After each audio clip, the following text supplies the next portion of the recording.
Throughout history, headaches have been more than medical annoyances. They were seen as curses, spiritual battles, or imbalances of the body. Long before Tylenol or modern neurology, people reached for what they had: herbs, stones, rituals, and often bizarre tools.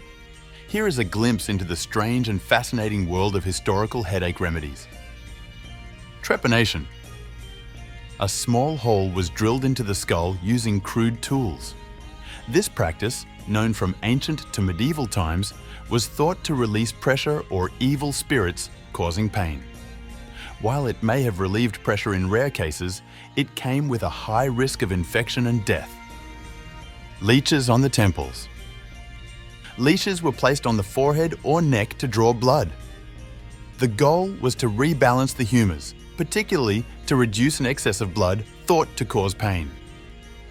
This was a common medieval remedy rooted in Galenic medicine. Cupping therapy.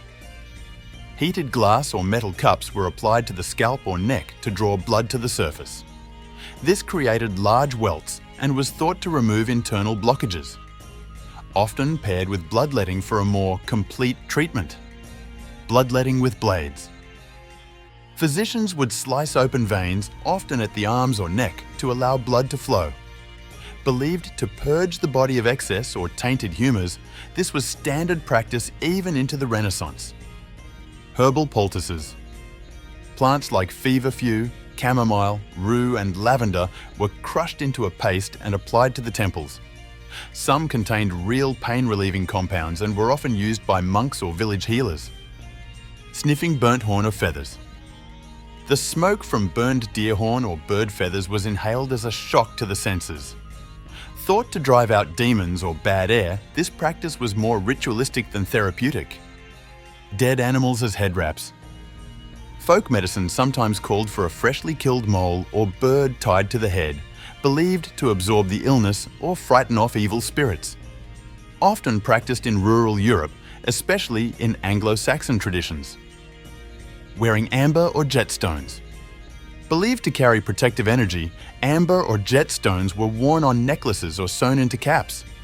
They were thought to protect against sorcery or evil eyes, both of which were blamed for chronic headaches. Applying holy relics. Bones, cloths, or other items associated with saints were placed on the forehead in prayer. The hope was for divine healing, especially when headaches were seen as spiritual afflictions or punishments. Basil and vinegar cloths. Basil leaves soaked in vinegar were wrapped in linen and tied around the head.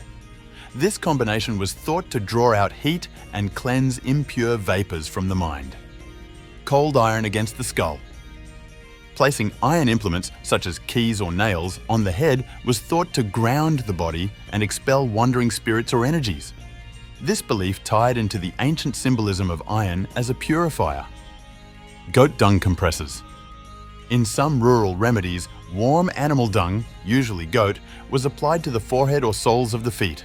The warmth and odour were believed to draw pain out of the body. Unpleasant, but not uncommon. Chanting or whispering spells. Words of power, prayers, or protective spells were whispered near the head, sometimes by healers or witches. These often included invoking saints or angels for intercession and were seen as both spiritual and medical. Salt circles around the head.